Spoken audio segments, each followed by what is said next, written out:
Hello and welcome to this event. This is the Uni Taste Tuesday event and I'm John. I'm here from Uni Taste Days. I hope you find this event really useful. Today we're exploring studying drama and theatre at university, and whether you're joining us live or perhaps watching back in the new school year, maybe as part of your school group, I hope you find this event really handy. Joined today by Ashley Hope. Ashley is joining us from Guildhall School of Music and Drama, and also Jess Newton, who's joined us from the Higher Horizons Network, which is one of the unique networks in England.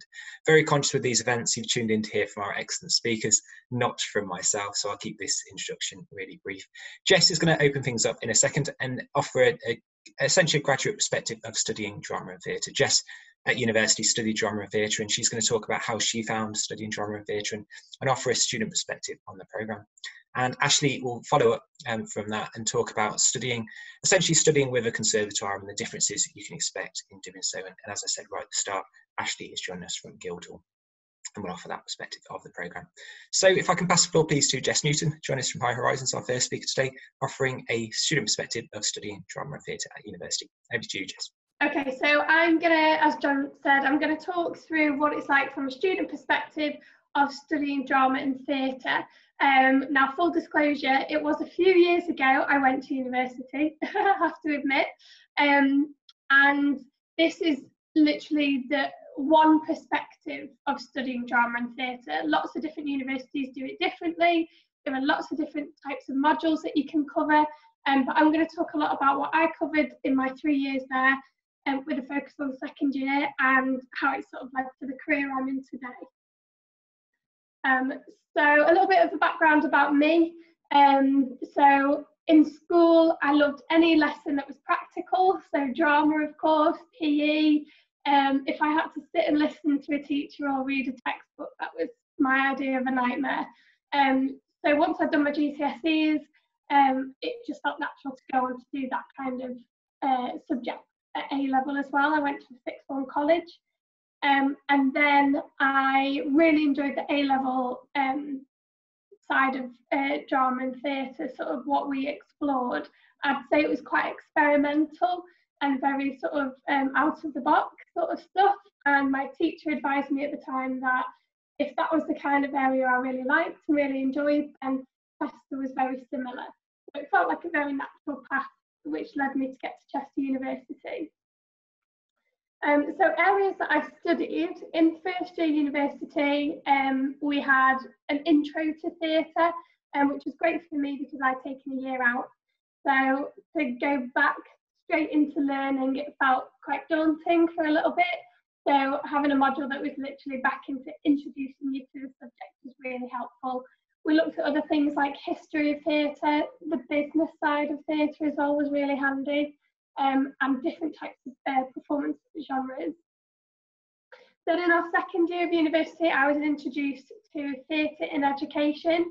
So if you're a teacher or you remember companies coming into school to run workshops, they're usually known as TIE, Theatre in Education companies. So we did a lot of studying in that area. I got to work with local primary schools as a practical element of that. And it was in second year that we did our work-based learning module. So nearly every student at Chester does work-based learning, and part of mine was going to Romania to tour around there and work with different schools and communities. I am going to talk a little bit more about second year uni in a moment. And then third year was dissertation. I've put with an exclamation mark. As I mentioned earlier, I did go to university a few years ago, and I am aware now that the course that I did, when it comes to your third year now, you actually get a choice. So you can either do a dissertation or you can do a practical module. I'm glad I did it in one sense because I've gone on since then to do a master's degree and I've done other courses. So the fact that I did a dissertation really enhanced my sort of academic skills in terms of research and writing. Although at the time, I can assure you, if I had the choice, I would not have chosen it. But I'm glad I did it. And also in third year, you do get quite a lot of autonomy over your performances that you do. So I didn't want in the 3 years that I was at university, do a scripted piece. In fact, no, I lie, we did one scripted piece in 3 years. A lot of the stuff we did, as mentioned before, amongst all the theatre and education, we did a lot of sort of postmodern or modern performances that were all self-devised based on different themes and areas or moments in history or pieces of art. So things like we would take a stimulus and then create theatre around that. So when it came to third year, it kind of had that feeling of, well, we might never have access to these kind of studios or equipment or even our lecturers again for a while. So yeah, we use that as an opportunity to do some really wild, crazy performances, which I love, alongside the dissertation. So concentrating a little bit more on the things I did in second year, because as mentioned, I think that was this year at university was the springboard for my career, I'd say. So yeah, we did a lot of theatre in education.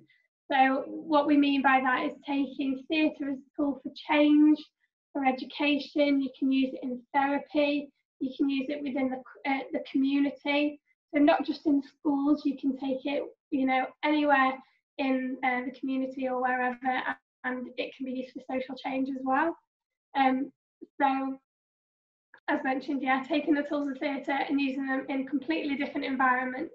So just as a little bit of an example of that, we one of our modules was studying the works of Augusto Boal. So for example, he would use a technique called the real to ideal. So looking at that right now, so if you imagine you're maybe coaching someone, helping somebody, or working with a group of people, you might use the real to ideal technique. So you might look at a real situation that they're in right now, and then you'd skip all the way forward to what their ideal situation would be. And then together you work on those steps to get to it. So in terms of that being related to theatre, you might run a workshop with a group of people who, for example, they might be in a situation where they don't have a steady home right now. So you would discuss that with them as a group, or maybe 2 or 3 people, or even individuals. And then you would discuss what their ideal situation might be. So that, for example, might be something like, you know, a secure home with a job, and even healthy relationships. So in terms of theatre, you would create freeze frames or maybe even act out scenes, and then you would fill in those gaps, so how one might get from one situation to the other. So it helps people physically see and realise and bring to life a way of making change either within themselves or within the community. So when I was looking at this in second year university, as somebody from high school who loved to perform and be on stage and have that spotlight and all the reasons why people go into drama, I was learning that actually there's this incredible use for theatre and the fact that it can create actual social change. So it really opened up the doors for me with that. And then, as I mentioned before, we had our work-based learning module. So I got to work with an educational theatre company. So they were graduates of Chester University. And then the lead lecturer at the time helped them set up their company and go into the world of work within this area. The university has really good connections with teachers in Romania and drama experts out in Romania. So we would fly out. So I did a couple of weeks of training with the company, and then we went out and we did a whole tour around Romania with different schools, different drama groups, all that kind of thing. And then I've just realised here, I thought as I write this presentation, I'm messaging my host. So yeah, I wrote this presentation last week, and my host, who was at the time a 14-year-old school boy, I stayed with him and his family because it was his school that we were working with in one of the areas. So you all get a host, and that was a great experience. And obviously we're still in touch. It was his birthday last week, so I messaged him saying happy birthday whilst making this presentation. So those connections still remain out there. And as I was mentioning as well, I realised that, you know, just looking at drama, it can be one thing, but actually there's so many careers available to somebody in terms of gaining the skills that I was working towards. So I think I've just got a few pictures here. Yeah, this is one of the first projects I ever did at university. So we worked with a local primary school, and we would design and deliver workshops that went throughout, I think it was like a 3 or 4 week period, and we looked at different eras in history. So we looked at the 30s, 40s, 50s and 60s, I think. So we would perform in front of the primary school students, and then we would run workshops that followed up from those performances. So I actually remember my character's name was Rose, and I was the youngest of a family, and I had high hopes to be a writer. And then the story continued every week. I remember my character's storyline. She wanted to be a writer and go to university, but then the war came, so she then became a nurse. And yeah, we just followed the storyline with all the different characters. And then straight after the performance, we asked the kids questions about what they noticed during the show and what did they learn from it. And then we would split them off into groups, and they would do different workshops all about that time in history. So we use theatre as a way of teaching history in an engaging and active way. And then these are just some pictures here from in Romania. So that is Ben next to me in the pink dress. That was my host. And as I say, we're still in contact today. I've actually been back a few times since as a member of staff, which has been really nice to take more university students out there, and that the programme has continued over the years. So that was a really, really important experience for me in terms of developing my skills as someone that runs workshops in my current job. So with this, I have things like language barriers. You know, your communication has got to be absolutely on point. You've got to give clear and concise instructions. So I would say going to Romania and doing that as part of my degree threw me into the deep end, but really, really set me up, which was brilliant.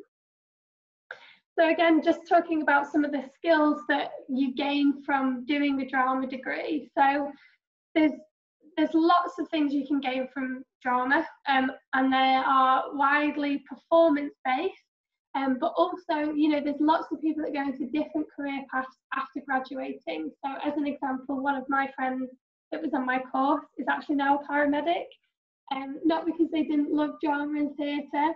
They still worked in that area for a few years, but they also had a real passion for helping people. So they took those skills and they put them into that career. So some of the skills we're talking about here are things like teamwork, working to deadlines, independent work. I've written out of hours commitment here because I remember so many times being in a drama studio and it's near to midnight. You know, most of the staff have gone home apart from security, and we're still rehearsing. But that was always quite nice as well, because you end up, you know, the people you work with become sort of your family. You've definitely got to be reliable, especially in group performance work. Your written skills as well. I do actually stress that along with academic skills. Like I say, I wouldn't have said that was my strongest area in school, but even doing a practical degree, I was still required to do things like research and writing. Presentation skills, of course. Confidence is definitely one that comes with it. I think everybody thinks that anyone that does drama and theatre is, you know, really confident and wants to be the centre of attention all the time. It's not always the case, I promise. Although John, you might disagree. Definitely. Yeah, it can really help with things like confidence, communication, and as mentioned before, in terms of the sort of degree I did and the modules of theatre and education, it can really increase those workshopping skills. So different careers that would be available to somebody with a drama degree. There's just a few here. Of course, something like acting. I would stress as well at this point that if you have a particular career in mind, sometimes it doesn't take just a degree. You would have to go on for further study. So yeah, I've got friends that are actors. They work, you know, as stage management on the West End. They're directors. A lot of friends that I studied with work within the community in terms of arts organisations. And a lot have become teachers because they're so passionate about their subject, and as mentioned before, you know, we did a lot of work in schools, so it's kind of an organic transition there.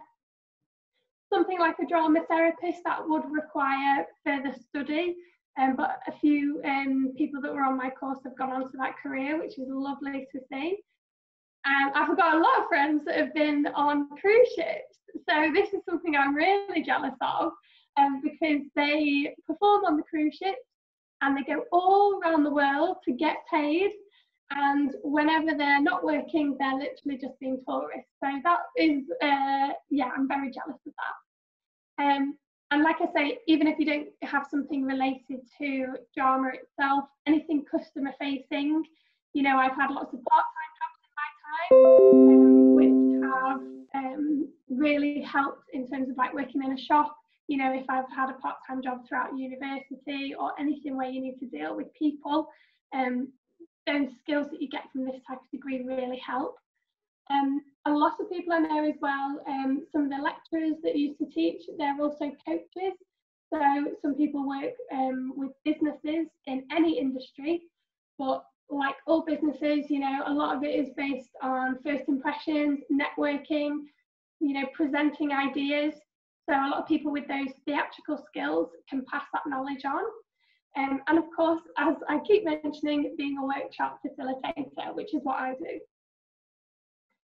So I actually don't know where I am on time with this, but I only have a few slides left. So what I would say in terms of if you're thinking of doing a drama or theatre or acting course or anything along those lines, really, really do research the course.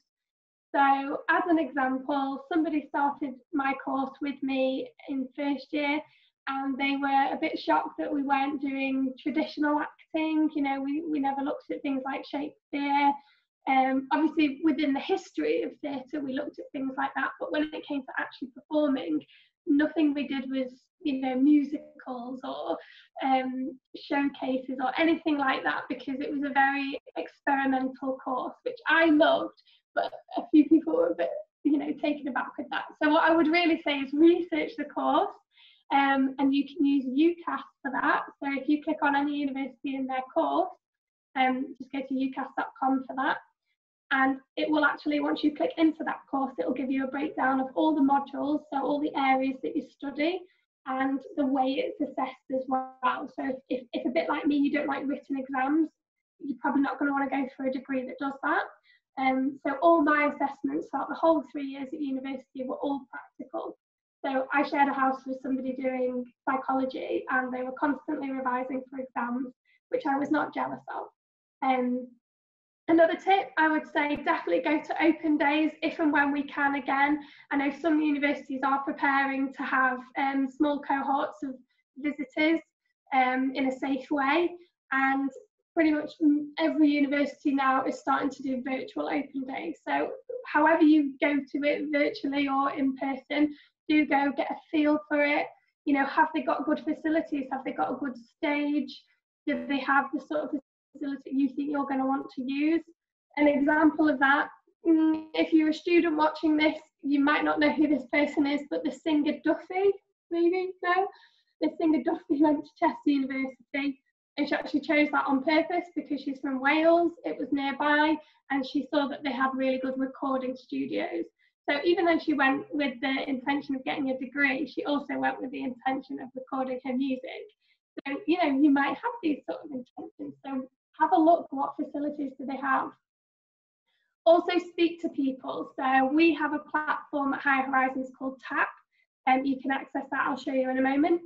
UCAS have Unibuddy, and there are also ambassadors at universities. So Unibuddy is a platform where you can talk to students who have signed up to it. It's all on a safe platform that's monitored, and you can ask them about their course, you know, what are their job prospects, how are they finding university, all that kind of thing. And ambassadors are pretty much the same, but you might meet them in person. For us at Higher Horizons, if you do want to get in touch at all, any questions, it doesn't just have to be about drama, you can visit us at higherhorizons.co.uk/ask, and you might see my face or someone else's face. You can click on anyone's profile if you need to contact us. I think that is the end of my slides, John, but just to end on a note of how much I loved studying drama and theatre at university, I'm still in contact with most people that are on my course. We're a really tight-knit community. We were like a family, and I had a lot of fun. So I'll end on that note. So really appreciate that introduction, Jess. So Jess mentioned she studied with the University of Chester. Ashley Hope is joining us today from Guildhall School of Music and Drama, which is going to be a different perspective, and Ashley's going to talk about studying drama essentially with a conservatoire. So with that, Ashley, I'll pass the floor to you, please. Brilliant, thank you. I will just share my screen. So, hi, I'm Ashley Hope. I'm the Access and Participation Officer at Guildhall School of Music and Drama. And I'm going to tell you a little bit about what it's like to study at a small and specialist performing arts institution. I've specifically chosen this as a title because it incorporates quite a lot of different types of institutions, which I'll touch on. Following Jess's lead, full disclosure here, I did not study at Guildhall. I didn't study at a small and specialist institution. I'm not an actor or a musician or a dancer. So I'm speaking to you purely from a staff perspective. But by all means, you'd be welcome to contact our students or our staff via Unibuddy, which Jess also mentioned, which we do have on the Guildhall website. So the institutions and courses, ultimately they are very small. So just as I said, small and specialist. So at Guildhall we only have 1,000 students, and some have less than that. So it means that you're getting really like one-to-one support, and it's very, very small class sizes. So just a bit of comparison, I used to work at Russell Group University that had 23,000 students. So the 1,000 students at Guildhall is far, far smaller than that. So the institution could be known as a conservatoire or a drama school or a music college. So when you're having conversations in schools, it might be that people refer to any one of these names, and it could be that, yeah, it's one of these small and specialist institutions. So Guildhall is a conservatoire, and there are 11 of these in the UK. They have a specific focus on performing arts, so music, drama, production arts, or dance. And they are very intensive training. It's very vocational. There's not as much theory based as there would be on a drama course at university. It's very practical, and you are literally learning the craft of the course that you have chosen. There's lots of one-to-one opportunities, so getting very targeted feedback on your personal development, and lots of performance and creative opportunities as well. If you go to a conservatoire that has multiple courses, there's lots of opportunity for collaboration. You generally do get to know lots of students across all of the different courses. And it's all about preparing you for the industry. So we have very close links to the industry, do a lot of showcases for final year students, and lots of work experience on some of our courses. So all about preparing you for what is quite a competitive industry. And with that in mind, the courses are competitive. We have very small numbers at Guildhall, as I've already said. So for our acting course, there's about 28 places available each year and around 3,000 applications. So they are very competitive. And we have a very robust application and audition process to make sure that we are recruiting the right students for the course. So where could you study one of these courses? So this is just some of the schools in the UK which offer acting and or production arts courses. There are also music colleges, but as today it's about drama and theatre, I wanted to stick with just that theme. But there are many, many more higher education institutions which are offering these sorts of courses.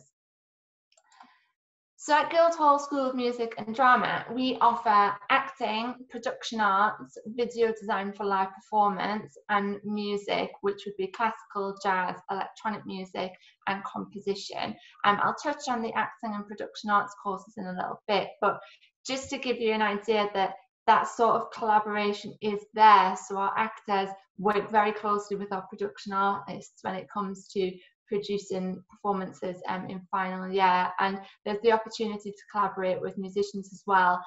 That just means that we have a very creative atmosphere. It's a really, really I mean, everywhere you turn in Guildhall within the building, you can hear someone singing or someone playing an instrument, or someone acting out some scenes.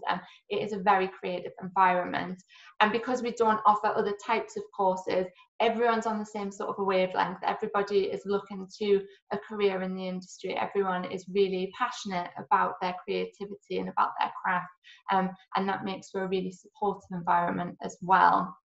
So we are based in the City of London, and right next door to the Barbican, which is arts organisation and has theatre and cinema and lots and lots of art activity in the centre of London. We frequently collaborate with the Barbican, so if they have any shows, our students can have cheaper tickets, and some of their visiting actors or musicians will come and do master classes with our students. So we're very fortunate to have that good relationship with the Barbican. Our facilities are fantastic. So we've got lots of rehearsal space and 5 performance venues, including 3 theatres, which are very high quality. And as a result, our performances are of sort of the high quality you would expect if you paid a lot of money to go to a theatre. So I'm really fortunate as a member of staff that I get to go and watch final year productions, and they are fantastic. And it's just like going for a night at the theatre, except you're watching people that aren't yet industry professionals. We are very lucky that we have our own student accommodation right across the road from campus called Sundale Court. Not all small and specialist institutions will have their own student accommodation, and they might have shared accommodation with bigger universities in the area, but all offer advice on student accommodation. And we offer a significant amount of student support as well. So we have a fantastic student affairs team who offer physiotherapy, counselling, advice on accommodation, finance and learning support. We also have a brilliant library and students' union, and everything that we do at Guildhall is very student focused. So our students' union president is present at all senior staff meetings to contribute to the development of activity for students. So everything is very student orientated. And we have very generous financial support as well. So that's one of the perks of studying at one of these institutions, is that we tend to have quite successful alumni who are very generous in supporting future students. So our scholarships package does tend to be quite generous. So our BA acting course is very different to a drama course at a university. It's a 3-year undergraduate course in the same way, but after that's when the differences sort of start to become apparent. So there's a real ensemble focus. It's a very small year group, as I said, around 28, this year only 24. The first 2 years are the training years, so it's all about learning your craft. You're never put on a stage in front of an audience, and the idea is that that gives you an opportunity to fail, because you'll learn more from failing than if you just are put on a stage and you're really, really nervous and everyone's judging you. So it's a very encouraging environment to sort of learn from any mistakes that you might make and to make you a really confident actor. And then your final year of study is all about the productions. So the pictures that you can see are of 2 of our most recent productions, which were Provoked, which was designed and written and devised completely by our students. So it had music, it had dancing, it had some rap in it, and every word spoken was the words of our students. So it was a really fantastic and groundbreaking production. And then below that is a production called Earthquakes in London. As you can see, quite elaborate costume as well with the polar bear there. But again, another fantastic production which made use of the video elements of our production arts course as well. Had really, really strong set for that production. It's a very practical training. It is very full on, long hours. So our actors can be in from sort of 9 in the morning till 9 at night without there being a production, just that's when the lessons are. So they really do bond as a group. And the classes would be in the broad strands of acting studies, voice, movement, and then research as well. And particularly when you're looking at productions, a lot of research goes into understanding your character and the history of the play that you might be performing. This is obviously very specific to Guildhall, but I think you'll find that a lot of the acting courses at drama schools are similar in terms of the intensity and the fact that it's very practical training. And yeah, those long hours. but ultimately producing really high quality actors. And if you're watching this, I presume that you are interested in theatre as a whole, and therefore production arts might be an area that you might like to know a little bit more about, that you might not know much about already. So at Guildhall, this is a 3-year undergraduate course. So there are 4 pathways: stage management, costume, design realisation, and theatre technology. And I've never really thought much about production arts before I started at Guildhall, even though I really like going to the theatre and I like watching films and I like watching the television and see the sets and the costumes. I never really put much thought into the people who were creating them, but our students at Guildhall are the ones that do that for the productions that the actors take part in. So the first year of this course provides an overview of theatre production, combines a broad range of core subjects with the chosen pathways. So maybe it's looking at the actual venue of the theatre, but with a very specific focus on the pathway that you have chosen. And then years 2 and 3 immerse the students into the Guildhall productions. So our stage managers actually end up stage managing the final productions in their final year and taking a lead on the set design within the design realisation course, or managing the wardrobe for the costume course. We have brilliant facilities at Guildhall. So we have professional standard performance venues. We have a fully automated fly-in system, which is unique in theatre schools around the world. So that's one thing that really does make conservatoires stand out for acting course or production arts courses, that those facilities are really, really high quality. And again, with this course, it's a small year group and long hours. Those strong industry links do come to play for production arts as well, because our graduates are highly employable.